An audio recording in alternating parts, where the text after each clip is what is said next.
শুভ বিকাল। কেমন আছো শিক্ষার্থী বন্ধুরা? আমি এই ক্লাসটি শুরু করার মাত্রই আমার যান্ত্রিক কিছু ত্রুটির কারণে তোমাদের সঙ্গে ঠিক সময় মতো থাকতে পারিনি। ঠিক আছে শিক্ষার্থী বন্ধুরা, এর জন্য আমি দুঃখ প্রকাশ করছি। তো শিক্ষার্থী বন্ধুরা, গত পাঠে আমরা গণতান্ত্রিক মনোভাব পার্ট 1 নিয়ে আলোচনা করেছিলাম। আজকে আমরা দশম অধ্যায়েরই পার্ট 2 নিয়ে আলোচনা করব। পার্ট 2 নিয়ে আলোচনা করার পূর্বেই আমি তোমাদেরকে একটি ছবি দেখাবো। ঠিক আছে, দেখো তো শিক্ষার্থী বন্ধুরা, ছবিটা তোমরা ক্লিয়ার দেখতে পাচ্ছ কি না? হ্যাঁ, আমাকে অবশ্যই তোমরা কমেন্ট করে জানাবে। দেখো দেখো তো, এই দেখো 4 জন মানুষ পরিবারে একটা যে কোনো গুরুত্বপূর্ণ বিষয় করছে, সিদ্ধান্ত নিচ্ছে। ঠিক আছে, সিদ্ধান্ত নিচ্ছে। এখানে একটা বিয়ের অনুষ্ঠান হতে পারে, একটা অন্য কোনো অনুষ্ঠান হতে পারে, বা এটা কোনো পারিবারিক কোনো ডিসিশন হতে পারে। ঠিক আছে, এখানেও দেখো সবাই সবার মতামত প্রদান করছে। সবাই সবার মতামত নিয়ে যে কোনো একটা ডিসিশনে এরা উপনীত হবে, যে কোনো একটা সিদ্ধান্ত এরা করবে, গ্রহণ করবে। ঠিক আছে শিক্ষার্থী বন্ধুরা, তাহলে তোমরা ছবির মাধ্যমে আজকে বুঝতে পারছো আজকে আমরা পড়তে যাচ্ছি। আজকে আমরা পড়ব দেখো তো, দেখো আজকে আমরা পড়ব বাড়ি ও কর্মক্ষেত্রে গণতান্ত্রিক মনোভাব। ঠিক আছে, আজকে আমরা পড়ব বাড়ি ও কর্মক্ষেত্রে কিভাবে আমরা গণতান্ত্রিক আচরণ পোষণ করতে পারি। ঠিক আছে শিক্ষার্থী বন্ধুরা, তো শিক্ষার্থী বন্ধুরা তোমরা আমার সঙ্গে জয়েন করে ফেলো এবং বই খাতা কলম নিয়ে এখনই আমার সামনে ঝটপট বসে পড়ো। ঠিক আছে, আর গত পর্বে আমরা তো পড়েছিলাম গণতন্ত্র শব্দের অর্থ কী, গণতান্ত্রিক মনোভাব বলতে কি আমরা কী বুঝি, এবং বিদ্যালয়ে আমরা কীভাবে গণতান্ত্রিক আচরণ পোষণ করতে পারি, তাই না? তো আজকে আমাদের পড়ার বিষয়টা হচ্ছে বাড়ি ও কর্মক্ষেত্রে গণতান্ত্রিক মনোভাব। ঠিক আছে, এখানে বাড়ি তো আমি একটা তোমাদের ছবি দেখিয়ে দিয়েছি, বাড়িতে কিভাবে আমরা কোন কোন বিষয় নিয়ে গণতান্ত্রিক আলোচনা করতে পারি। ঠিক আছে, চলো আমরা একটু বিস্তারিত আলোচনা করার জন্য আমি তোমাদেরকে তোমাদের জন্য একটু বিস্তারিত আলোচনা করব তোমাদের সঙ্গে। তোমরা আমাকে কমেন্ট করে জানাবে আমার, ঠিক আছে, লেখা বোঝা যাচ্ছে কি না শিক্ষার্থী বন্ধুরা? ওকে, আর তোমার যে সকল বন্ধুরা এখনও জয়েন করিনি তাদেরকে ঝটপট জয়েন করতে বলো। ঠিক আছে, এবং পুরো ক্লাসটা তোমরা আমার সঙ্গে থাকবে। ঠিক আছে, দেখো পরিবারের সকলে মিলে আলোচনা করে যে বিষয়ে সিদ্ধান্ত নিব তা হলো। ঠিক আছে, পরিবারে সকলে মিলে আলোচনা করে যে বিষয়ে সিদ্ধান্ত নিব তা হলো। দেখো তো আমরা কি বিষয়ে সিদ্ধান্ত নেব, গণতান্ত্রিক আচরণ পোষণ করব কোন কোন বিষয়ে। দেখো আমরা যে খাবারটি খাবো সেই ব্যাপারে করব, একটা আলোচনা করব। ঠিক আছে, তোমরা যারা পরিবারে বাস করো, দেখো তোমরা নিজেরা একটু ভাবো তো, যখন একটি জিনিস তোমাদের জন্য মেনু তৈরি করা হয় তখন তোমার আম্মু আব্বুরা শোনে না আজকে তোমরা কি খাবে, তোমরা বলো না আম্মু আমরা এটা খাবো, আমরা ওটা খাবো। তারপর তোমার ছোট আরেকটা বোন বলে না আমি ওটা খাবো, তোমার আব্বু বলে না আমি এটা খাবো। তারপর হয় সবাই মিলে একটা ডিসিশন নেওয়া হয় বা একটা সিদ্ধান্ত নেওয়া হয়। সেই সিদ্ধান্ত নিয়েই আমরা খাবারটা প্রস্তুত করি, তাই না? এটা হচ্ছে পরিবারের গণতান্ত্রিক একটা আলোচনা। এটা পরিবারের গণতান্ত্রিক আলোচনা। এই খাওয়ার ব্যাপারে যেমন আমরা গণতান্ত্রিক আচরণ বা আলোচনা করব, ঠিক উৎসব অনুষ্ঠানে কি করব, উৎসব অনুষ্ঠানে যা করব সেই বিষয়েও আমরা গণতান্ত্রিক বা সবার মতামত নেব, তাই না? উৎসব অনুষ্ঠানে আমরা করি, আগের থেকে আমরা এটা পরিকল্পনা করি। সেটা আমি একা একা করব? সেটা আমি অবশ্যই একা একা করব না। ঠিক আছে শিক্ষার্থী বন্ধুরা, আমরা সবাই মিলে পরিবারের ছোট বড় বাবা মা আদার্স যে পার্সনগুলো আছে তাদেরকে নিয়েই আমরা একটা ডিসিশন নেব। ঠিক আছে শিক্ষার্থী বন্ধুরা, তাহলে আমি সামনেই তো তোমাদের ঈদ, তাই না? এই যে ঈদে তোমাদের একটা পরিকল্পনা আছে। যদিও করোনা ভাইরাসের কারণে আমাদের আগের মতো ঘরের বাইরে যেতে পারছি না, কিন্তু আমরা তো ঘরের ভিতরে বা পরিবারের মধ্যে আমরা আমাদের মতন উদযাপন করতে পারি, তাই না? আমরা আমাদের মতো করে ঈদটি কিন্তু উদযাপন করতে পারি। সেক্ষেত্রে কি আমরা একটা পরিকল্পনা করব, তাই না?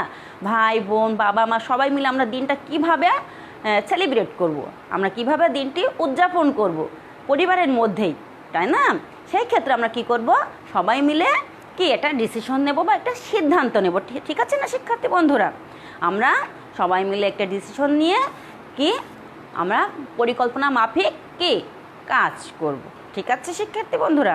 আর একটা কাজ দেখো, আমরা কি আচরণ করতে পারি, কি ডিসিশন নিতে পারি আলোচনার মাধ্যমে, কিভাবে ঘর সাজাবো, কিভাবে ঘর সাজাবো কি এটা কিন্তু আমরা প্রতিনিয়তই একজন আরেকজনের কাছ থেকে কি ডিসিশন নিই বা সিদ্ধান্ত নিই। দেখো তো আমার রুমটা কেমন লাগছে, আমার বেডরুমটা কেমন লাগছে, আমার পড়ার টেবিলটা কোন জায়গায় রাখলে বেশি ভালো হবে, আমার এই এই জিনিসটা রাখলে কোথায় ভালো হবে, ঘর সাজানোর ব্যাপারে, তাই না?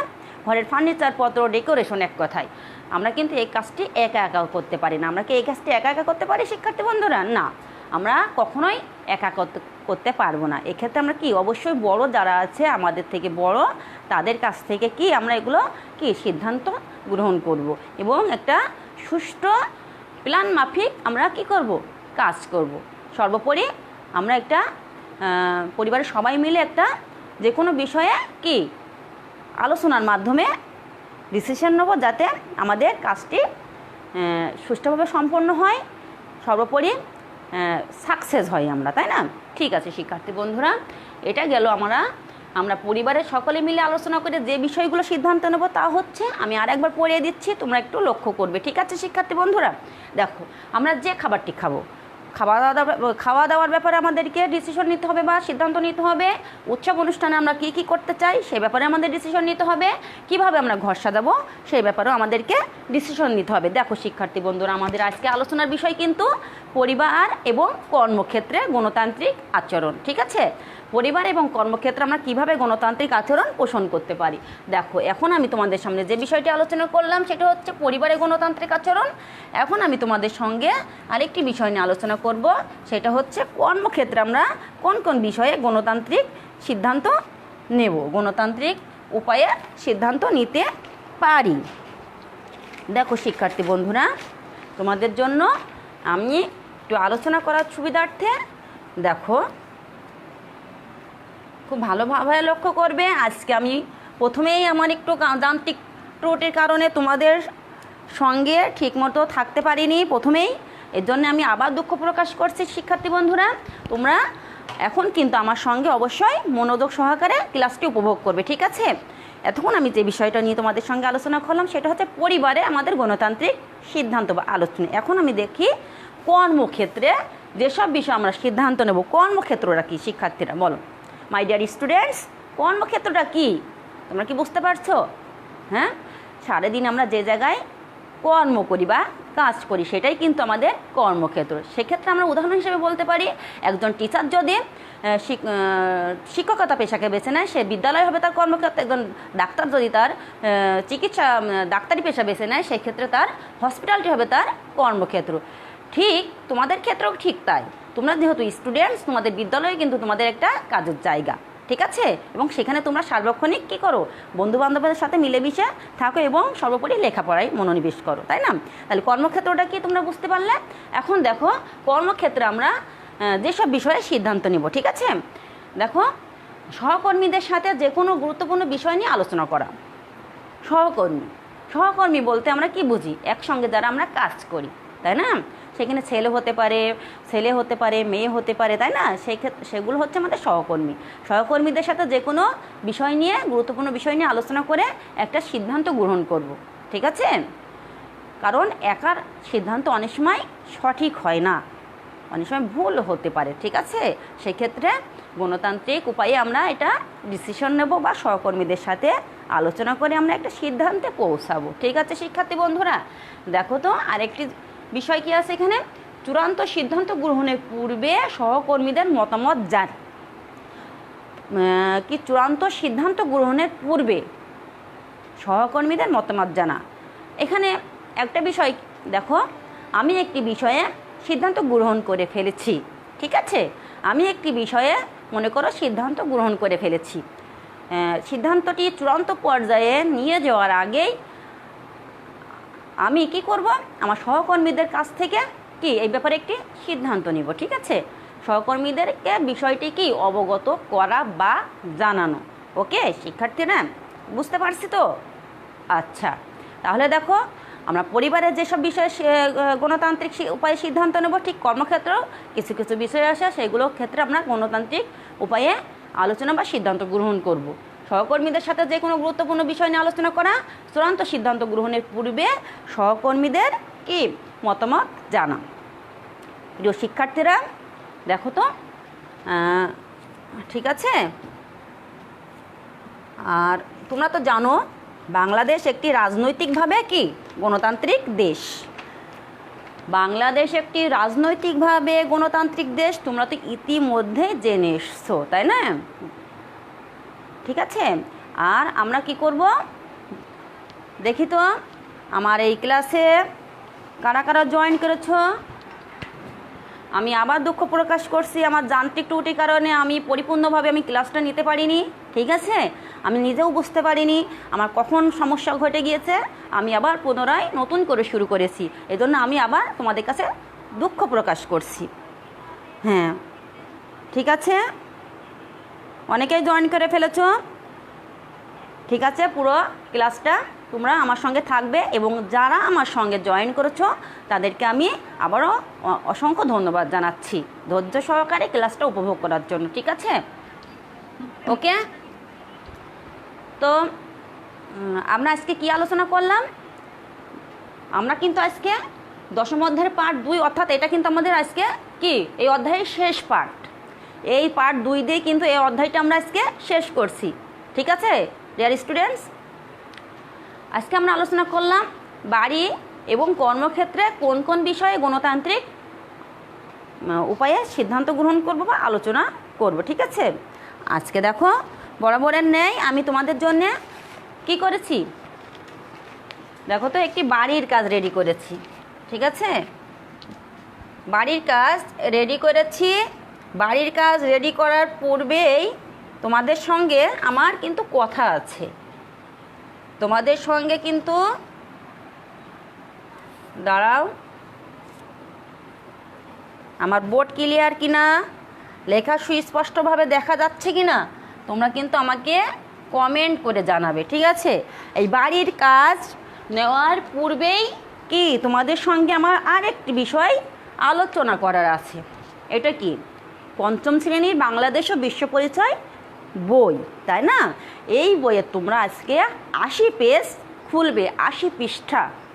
ঠিক আছে, 80 পৃষ্ঠা খুলবে, খুলে তোমরা দেখবে ম্যাডাম আজকে তোমাদের কোন বিষয়গুলো নিয়ে আলোচনা করলো। ঠিক আছে, ঠিক আছে শিক্ষার্থী বন্ধুরা, 80 পৃষ্ঠা খুলবে, খুলে তোমরা আজকে কি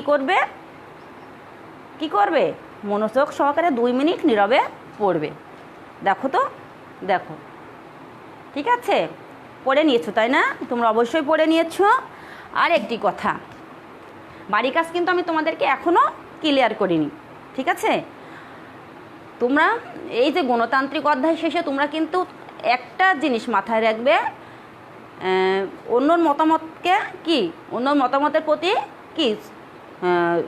মতামতের প্রতি শ্রদ্ধাশীল হবে এবং সবসময় একে অপরকে কি করবে, সম্মান করবে। ঠিক আছে, এখন দেখো তোমাদের বাড়ির কাজটা আমি কি রেখেছি আজকে একটি ব্যতিক্রমে ম্যাডাম প্রতিদিনই তোমাদের কি করে একটি করে প্রশ্ন দেয়, যেটা আলোচনা করে সেটাই কিন্তু বাড়ির কাজ দেয়, তাই না? আজকে কিন্তু আমি একটি ব্যতিক্রম বাড়ির কাজ তোমাদের জন্য রেডি করেছি।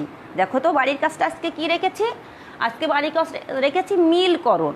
এই অধ্যায় শেষে আমরা যাতে একটা বাক্যর সাথে আরেকটা বাক্য বা একটা শব্দের সাথে আরেকটা শব্দ মিল করতে পারি। ঠিক আছে, দেখো তো আজকে আমরা বাড়ির কাজ রেখেছি বাম পাশের বাক্যর সাথে ডান পাশের বাক্য মিল করবে। তোমরা ঝটপট খাতায় তুলে নেবে। ঠিক আছে, তোমাদেরকে একটু সময় দিতে হবে, বা তোমরা ফোনে কিন্তু এটা ছবি তুলে নিতে পারো। ঠিক আছে, তোমাদের যদি মনে করো যে লেখায় সমস্যা আছে, তোমাদের তো সারাদিন অসংখ্য ক্লাস করতে হয়, তাই না আমার শিক্ষার্থীরা? অসংখ্য ক্লাস করতে হয়, সেক্ষেত্রে তোমরা বোরিং ফিল করতে পারো। এক্ষেত্রে তোমরা কি একটা ছবি তুলে নিতে পারো, বা আমি তোমাদেরকে একটু সময় দিচ্ছি, তোমরা খাতায় তুলে নিতে পারো। দেখো তো বাড়ির কাজটা কী দিয়েছি। রাজনৈতিকভাবে বাংলাদেশ একটি এই যে এখানে অনেকগুলো, এখানে 7টা কি আছে, বাক্য আছে। তোমাদেরকে যে কোনো একটি বাক্যের সাথে মিল করতে হবে। গণতন্ত্র অর্থ কি তোমরা তো জানোই, তাই না? এর সাথে বেছে বেছে নিয়ে তার পাশে তোমরা লিখে দেবে। অধিকাংশের মতামতের ভিত্তিতে সিদ্ধান্ত গ্রহণ করাকে ড্যাশ বলে। এখানে আমরা কিন্তু সব পড়ার বিষয়, এখান থেকে তোমরা বেছে নেবে, ঠিক আছে? বিদ্যালয়ে সকল কাজে কি করব, যা করতে হয় সেটাই করতে হবে, ঠিক আছে? এখান থেকে বেছে নেবে, দেখবা সব আছে প্রশ্নের। এর সাথে যে শব্দগুলো বা বাক্যগুলো যাবে এখানে সবই আছে, তোমরা বেছে নিয়ে তার পাশে জাস্ট লিখে দেবে। আমরা সম্মান করব কি, এখান থেকে তোমরা বেছে নেবে। কি বাড়ির কাজ থেকে তোমরা খাতায় তুলে নিয়েছো ডিয়ার স্টুডেন্টস? হ্যাঁ, ঠিক আছে, ওকে। তো আজকে এই পর্যন্তই। সবাই ভালো থাকবে, সুস্থ থাকবে, নিরাপদে থাকবে, আমি এই আশা ব্যক্ত করেই আজকের ক্লাস এখানে শেষ করছি।